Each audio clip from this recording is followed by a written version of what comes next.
ഡൽഹി രാജേന്ദർ നഗറിലെ civil service coaching സെന്ററിലേക്ക് വെള്ളം ഇരച്ചു കയറി 3 പേർ മരിച്ച സംഭവത്തിൽ ശക്തമായ പ്രതിഷേധമാണ് വിദ്യാർത്ഥികളുടെ ഭാഗത്ത് നിന്ന് ഇന്നലെ മുതൽ തുടരുന്നത്. ഇന്നും വിദ്യാർത്ഥികൾ പ്രതിഷേധവുമായി രംഗത്ത് വന്നിരുന്നു. അവിടെ നിന്നുള്ള പുതിയ ദൃശ്യങ്ങൾ ഉൾപ്പെടെ ഇപ്പോൾ പ്രേക്ഷകർ കാണുന്നുണ്ടാകും. കരോൾ ബാഗിൽ റോഡ് ഉപരോധിച്ചു. വിദ്യാർത്ഥികളെ അവിടെ നിന്ന് മാറ്റാൻ പോലീസ് ശ്രമിക്കുന്നു. അനൂപ് ദാസ് വിവരങ്ങൾ.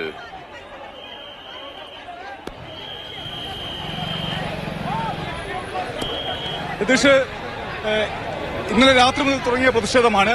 കാര്യമായ നടപടികളൊന്നും സർക്കാരിന്റെ ഭാഗത്തുനിന്നുണ്ടാകില്ല എന്ന് കണ്ടപ്പോൾ വിദ്യാർത്ഥികൾ അതിശക്തമായ പ്രതിഷേധം തുടരുകയും കരോൾ ബാഗ് റോഡ് ഉപരോധിക്കുകയും ചെയ്തു. ആ റോഡ് ഉപരോധിച്ച ആളുകളെ ബലം പ്രയോഗിച്ച് പോലീസ് ആ ഉപരോധിച്ച സ്ഥലത്ത് നിന്ന് നീക്കി അത് കഴിഞ്ഞിങ്ങോട്ട് ഏതാണ്ട് 1 കിലോമീറ്ററോളം ദൂരം ഈ വിദ്യാർത്ഥികളെ നീക്കിക്കൊണ്ടുപോകുന്നതിന്റെ ദൃശ്യങ്ങളാണ് നമ്മൾ ഇപ്പോൾ കണ്ടുകൊണ്ടിരിക്കുന്നത്. വിദ്യാർത്ഥികളിൽ ഏതാണ്ട് 5 ആളുകളെ ബലം പ്രയോഗിച്ച് പോലീസ് കസ്റ്റഡിയിലെടുത്ത് നീക്കി. അതിനുശേഷമാണ് ഈ ആളുകളെ ആ കരോൾ ബാഗിലെ മെട്രോ സ്റ്റേഷൻ സമീപത്തിൽ നിന്ന് ഇപ്പോൾ നഗരത്തിന്റെ ഭാഗത്തേക്ക്, ഡൽഹി നഗരത്തിന്റെ വളരെ പ്രധാനപ്പെട്ട ഭാഗത്തേക്ക് നീക്കിക്കൊണ്ടിരിക്കുന്നത്. നേരത്തെ ഏതാണ്ട് 300ഓളം വിദ്യാർത്ഥികൾ ഉണ്ടായിരുന്നെങ്കിൽ ഇപ്പോൾ 50ഓളം പേർ മാത്രമേ ഈ സംഘത്തിലുള്ളൂ.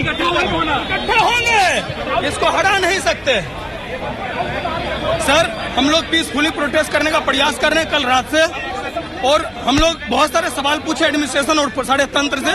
हम लोग के किसी सवाल का जवाब नहीं दिया जा रहा है. हम लोग के सामने सारे एविडेंस छिपाए जा रहे हैं. हम लोग ने सवाल पूछे कितने कैजुअलिटी हुए उसका जवाब दिया जाए. ठीक है, हम लोग ऑरेंज से में प्रोटेस्ट कर रहे थे कल रात से. हम लोग करोल बाग जाम करने का प्रयास किए. वहाँ पे हम लोग को टीयर गैस के साथ प्रयास किया गया दबाने का. फिर उससे भी अगर बच्चे नहीं माने तो हम लोग को वहाँ से खदेड़ दिया गया और हम लोग को तितर बितर करने का प्रयास किया गया. हम लोग जाम करना नहीं है, लेकिन हम लोग जो डिमांड रखे हैं, अगर जब तक प्रॉपर इन्वेस्टिगेशन नहीं होगा, सीधा डिमांड है एलसीडी और सारे एडमिनिस्ट्रेशन को लाके हम लोग को जवाब देना पड़ेगा. അതായത് ഞങ്ങൾ ഉന്നയിച്ച ആവശ്യങ്ങൾ ന്യായമായിട്ട് സമാധാനപരമായിട്ടാണ് സമരം ചെയ്തത്. പക്ഷേ അതൊന്നും പരിഗണിക്കപ്പെട്ടില്ല. ഞങ്ങളെ ബലം പ്രയോഗിച്ച് നീക്കുകയാണ് ഇവർ ചെയ്തത് എന്ന് വിദ്യാർത്ഥികൾ പരാതിപ്പെടുന്നു. എന്തായാലും സമരം ചെയ്ത വിദ്യാർത്ഥികളെ റോഡ് ഉപരോധത്തിൽ നിന്ന് നീക്കാൻ പോലീസിന് കഴിഞ്ഞിട്ടുണ്ട്.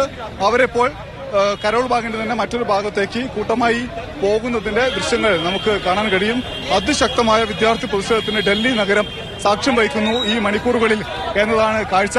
വിദ്യാർത്ഥികളെല്ലാം മറ്റൊരിടത്തേക്ക് സംഘടിച്ച് നീങ്ങുകയാണ്. എന്തായാലും ഈ അപകടമുണ്ടായ റാവു അക്കാദമിയിലെ ഉടമയെയും കോർഡിനേറ്ററെയും അറസ്റ്റ് ചെയ്തിട്ടുണ്ട്. മറ്റ് ആരൊക്കെയാണോ ഇത് കുറ്റക്കാർ അവരെല്ലാം നിയമത്തിന് മുന്നിൽ കൊണ്ടുവരും എന്ന് ഉറപ്പ് നൽകിയിട്ടുണ്ട് വിദ്യാർത്ഥികൾക്ക്. പക്ഷെ അതൊന്നും പോരാ. ഈ അറസ്റ്റ് ചെയ്ത ആളുകളെ മാധ്യമങ്ങൾക്ക് മുന്നിൽ കാണിക്കണം, എഫ്ഐആറിന്റെ കോപ്പി വേണം തുടങ്ങിയിട്ടുള്ള ആവശ്യങ്ങൾ കൂടി വിദ്യാർത്ഥികൾ മുന്നോട്ട് വെച്ചിരുന്ന എല്ലാ ആവശ്യങ്ങളും അംഗീകരിക്കാൻ പോലീസ് തയ്യാറായിട്ടില്ല. അതുകൊണ്ടാണ് പോലീസിനെതിരെ കൂടി മുദ്രാവാക്യം വിളിച്ചുകൊണ്ട് ഇവർ സമരം ചെയ്തത്. എന്തായാലും വിദ്യാർത്ഥികൾ സമരം മറ്റൊരിടത്തേക്ക് മാറ്റുന്നതിന്റെ ദൃശ്യം നമുക്ക് കാണാൻ കഴിയുന്നു. രതീഷ്, അനൂപ് ദാസാണ് വിവരങ്ങൾ നൽകിക്കൊണ്ടിരിക്കുന്ന. വലിയ പ്രതിഷേധമാണ് ഇന്നലെ മുതൽ ഉണ്ടാകുന്നത്.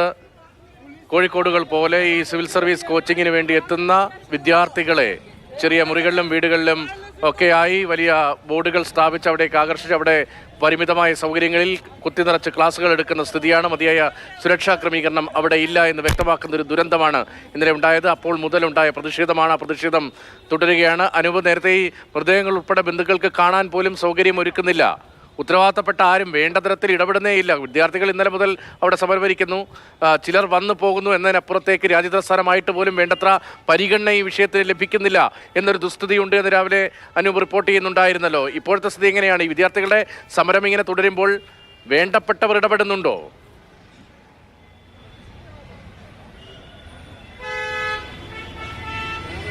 ഉണ്ട്. മൃതദേഹം കാണാൻ അനുവദിക്കുന്നില്ല തുടങ്ങിയിട്ടുള്ള ആക്ഷേപങ്ങളെല്ലാം ഏതാണ്ട് 11 മണിയോടുകൂടി പരിഹരിച്ചിട്ടുണ്ട്. കേരളത്തിൽ നിന്നുള്ള എംപിമാർ ഉൾപ്പെടെ നമ്മുടെ എറണാകുളത്ത് നിന്നുള്ള നെവിനെ അദ്ദേഹത്തിന്റെ മൃതദേഹം കണ്ടിട്ടുണ്ട്. മറ്റ് ബന്ധുക്കൾക്കെല്ലാം തെലങ്കാനയിൽ നിന്നും UP-യിൽ നിന്നും എത്തി ഇവിടെ പഠിക്കുന്നതിനിടെ മരണപ്പെട്ട 2 വിദ്യാർത്ഥികളുടെ ബന്ധുക്കൾക്കും അവരെ കാണാനുള്ള അവസരം നൽകിയിട്ടുണ്ട്. മാത്രവുമല്ല, മൃതദേഹം പോസ്റ്റ്മോർട്ടം ചെയ്യുന്നതിനുള്ള നടപടിക്രമങ്ങൾ പുരോഗമിച്ചുകൊണ്ടിരിക്കുകയാണ്. നെവിന്റെ പോസ്റ്റ്മോർട്ടം നാളെയാണ് നടക്കുക. അത് കേരള സർക്കാരും ഒപ്പം തന്നെ ഇവിടെ ഡൽഹി ആശുപത്രിയുമായെല്ലാം ബന്ധപ്പെട്ടുകൊണ്ട് അതിനുള്ള ഇടപെടൽ നടക്കുന്നുണ്ട്. മറ്റൊന്ന് വിദ്യാർത്ഥികളുടെ സമരമാണ്. ഇതിലെ വളരെ പ്രധാനപ്പെട്ട കാര്യം, നമ്മളിപ്പോൾ നടന്നു വന്ന വഴിയിലായപ്പോൾ ഈ വലതുഭാഗത്ത് കാണുന്ന കെട്ടിടത്തിലും അപ്പുറത്തെ കെട്ടിടവും അതിനപ്പുറത്തെ കെട്ടിടത്തും എല്ലാം IAS അക്കാദമികളാണ്. പക്ഷേ ഇതിൽ മഹാഭൂരിപക്ഷവും ഏതെങ്കിലും ഒരു തരത്തിലുള്ള നിയമലംഘനം നടത്തിക്കൊണ്ടാണ് പ്രവർത്തിക്കുന്നത് എന്ന കാര്യത്തിൽ യാതൊരു തർക്കവുമില്ല. ഈ ലൈബ്രറി എന്ന് പറയുന്നത് നമ്മുടെ നാട്ടിൻ പുറത്ത് കാണുന്ന ലൈബ്രറികളല്ല. ആ ലൈബ്രറികൾക്കല്ല ഇവിടെ ലൈബ്രറി എന്ന് വിളിക്കുന്നത്. ഒരു വലിയ ഹാള്, ആ ഹാളിൽ 24 മണിക്കൂറും ഇരുന്ന് പഠിക്കാൻ വിദ്യാർത്ഥികൾക്ക് കഴിയും. അതിനു വേണ്ട വെള്ളം, മറ്റു സൗകര്യങ്ങളെല്ലാം കൊടുക്കും. മാസത്തിൽ 2000 രൂപയോ 3000 രൂപയോ ഒക്കെയാണ് പല ലൈബ്രറികളും ഈടാക്കുന്നത്. ഇതിപ്പോൾ അപകടം നടന്നത് ഒരു ഇൻസ്റ്റിറ്റ്യൂട്ടിന്റെ ലൈബ്രറി തന്നെയാണ്. അതുകൊണ്ട് അവിടെ പ്രത്യേകം പണം കൊടുക്കേണ്ടതില്ല. ലക്ഷക്കണക്കിന് രൂപ നേരത്തെ അനൂപ വിവരങ്ങൾ നൽകിയതാണ്. പണം വാരി ഉദ്യോഗാർത്ഥികൾക്ക് ദുരിതം പകരം കൊടുക്കുകയാണ് ഡൽഹിയിലെ IAS കോച്ചിംഗ് സെന്ററുകൾ എന്ന് വ്യക്തമാവുകയാണ്. കൂടുതലായി മഹാഭൂരിപക്ഷം സെന്ററുകളും പ്രവർത്തിക്കുന്ന അനധികൃതമായാണ്. ഇന്നലെ അപകടം നടന്ന രാജേന്ദ്ര നഗറിലെ മുക്കിലും മൂലയിലും വരെ കെട്ടിടങ്ങളുടെ ബേസ്മെന്റിൽ വരെ ലൈബ്രറികൾ സ്ഥാപിച്ചിട്ടുണ്ട്.